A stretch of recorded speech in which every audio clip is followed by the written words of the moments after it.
So there's three reasons that entrepreneurs do not succeed that are not technical. So what I mean is this.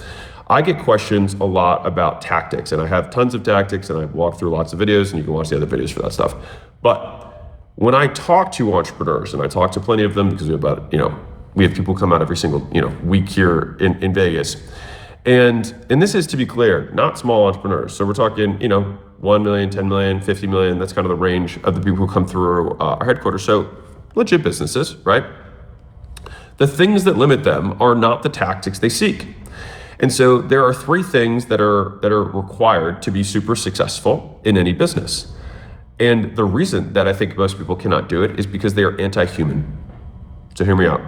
And also, when you see some of these really successful CEOs and billionaires and whatnot, and they come off almost robotic, I don't think they started that way. I mean, in fact, sometimes if you look at some earlier videos, I seem less robotic there than I do now. It's not on purpose. But the issue is this, is that we as humans want new stuff, we want it now, and we want it to be easy. And those three things are actually the antithesis of what is required in order to be successful in business. We need to not do new stuff, right? We need to keep doing the old stuff. We need to not pursue shiny objects, right? That's what focus is. We have to be willing to delay gratification and not get it now, but be willing to work now, get no reward, and hope that we will get something later. And when we fail, which we inevitably will along the way, we have to be willing to continue and not question our original, is it worth it to begin this pursuit? And so when you back that out, the three, I would say, character traits, which would just say behavior patterns, how you behave in a number of different conditions, are focus. You have to be able to do one thing. Patience.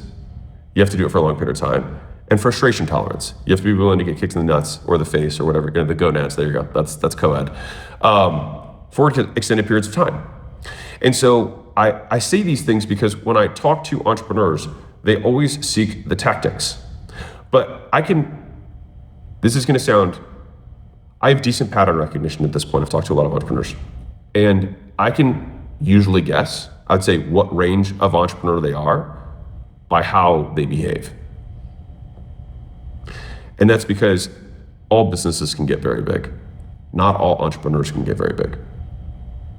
And it's because they can't stay focused, they are impatient, they quit too easily. And that means that you do not lack tactics, you lack character. And I find that to be really interesting. And so the question then comes, okay, well, if that's what's required, and I don't think anyone's gonna really argue with me on this, like, yes, I should be more focused, yes, I should be more patient, yes, I should be more long-suffering, enduring, being able to continue when things become frustrating. I don't think anyone's really gonna fight me on this. So the question is, how do you do it? And so I think taking a different perspective of, if I were the worst or the most dangerous competitor, somebody who I would not want to compete against, what would that person do in my specific situation? And interestingly, I think it's called third-party bias. There's some fancy psychological term, but basically when you are not trying to live your life through your own eyes, and you try and give someone else advice, you give way better advice than you follow for yourself. And so why is this? And I think this is called the Solomon paradox. There we go. But we give better advice than we adhere to because we do not have an emotional tie to the situation. And I think that is kind of that robotic thing that I was referencing earlier, which is as much as Hollywood and the movies always try to make it seem like, the humans against the robots, and then the humans somehow pull it out in the end. It's no, try have humans go against a robot in chess, and humans lose literally every time. And I would imagine that in cockpits for, airplanes, humans will lose against AI, fighter planes, right? It's not reality to think that we're gonna win. We do a memory contest, computers win, right? And so the idea is that the things that it takes to be successful in business does not necessarily make you more human. And so I think that is kind of an interesting notion. We have to behave more logically. And I would say this, if your emotions encourage you to take an action and that action is aligned with logic, then great. But it's not the emotion that caused it to work. It's just that the logic was valid, and it was just also aligned with how you felt. But being able to make the correct decision independent of how you feel, I think, is where it becomes more difficult. And so this is the kind of tactic that I'll share with you, which is embracing emotional discomfort and not making the fact that you are uncomfortable, in pain, frustrated, have this feeling, this itch to take action on something because you feel bad, because you want to change how you feel like you need to change your business, and that in changing your business, it's going to change how you feel on the inside. Now, you taking action oftentimes does alleviate anxiety, but it doesn't mean that the action was still correct, because it might take time for us or for that to play out, right? And so while you're in it, you feel better, but then you look back at the carnage or the rubble of you breaking your business yet again and shifting your team's focus and say, well, he said it was this priority last week, and then the next week it's this next priority, right? It's that you're constantly whiplashing everyone, including your customers, which more realistically looks like very confused messaging and marketing, which means that you stand for nothing because no one knows because you change your mind all the time, right? And that's because you read an article or you watch a video or whatever, and it's like, actually, this is the most important thing. And so you have to be able to stick with things for extended periods of time and not start new projects, so you can see things through, because fundamentally, like, all great things come from doing more work in a very narrow place that other people are willing to do. Super real. I think about it like surface area of thinking. How much time have I given this idea? How much air? Like how many coats of paint have I put over this problem, where I walk away and I come back and look at the paint, make adjustments, go back, look at the paint. And the reason I think this is important is that, like, over time, you're in different moods, you talk to different people, you look at that painting with different eyes, different lenses, different perspectives, different things you're comparing it to. And the more diverse the lenses that you look at a solution through, the more complete and elegant the solution will come. And that only comes from having that many repetitions over periods of time on a specific problem. And when I say specific problem, it doesn't have to be just a problem in the business, it could be the business as a problem as a whole. And I think that is why the people who are unfocused do not necessarily win. And to be clear, this is actually less a question of intelligence. This is why I say this is a character trait issue. Like, a focused fool will beat a distracted genius. A man with focus will beat the man with intelligence. Real.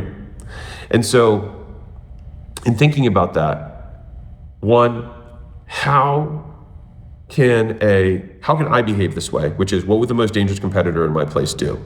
Let's do that, number one. Number two, if I feel an emotion, is the action I'm taking to try and make this emotion go away, or is it what my business needs me to do? And those are often not the same thing. More often than not, what you need to do is keep doing what you were doing and just let this emotion pass. Because emotions are like the weather, they come and go, right? And so we have to sometimes just give them time, give them space, acknowledge they exist. Great, I feel you, and I'm going to continue doing this thing. And then finally, laddering up to those big three character traits, patterns of behavior. Am I this second business that I'm considering, this second revenue line, this new idea that I have, is it really required? Is there anything that logically stops my existing business from doing twice as much or 5 times as much or 10 times as much, besides the fact that it's, quote, hard? I somehow think this other thing is easier because I haven't done it yet, but I promise you it will also be hard. And so it's just unknown hard versus known hard. And so you just take unknown hard. Don't do that. Like, take known hard.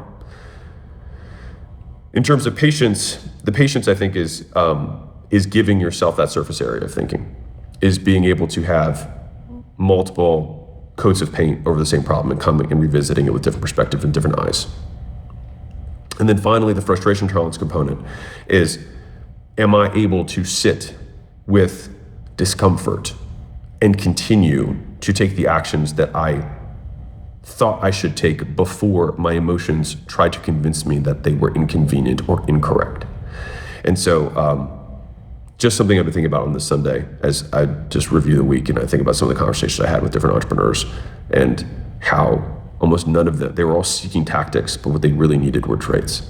They needed to change the way they acted in their business, because it didn't matter what tactics I provided. They were never going to scale because they are not the type of person who can. So yeah, happy whatever day you're watching this on. Rock and roll. Bye. If you like this video and you're a business owner who wants to break through your current revenue ceiling, I distilled every lesson from scaling 10 businesses past 10 million and 3 businesses past 100 million into a completely free scaling roadmap that I've used to go from 0 to 1, 0 to 10, and 0 to 100 plus. And so you can click here and you can check it out. Again, absolutely free. And since you're a business owner, appreciate you, and enjoy.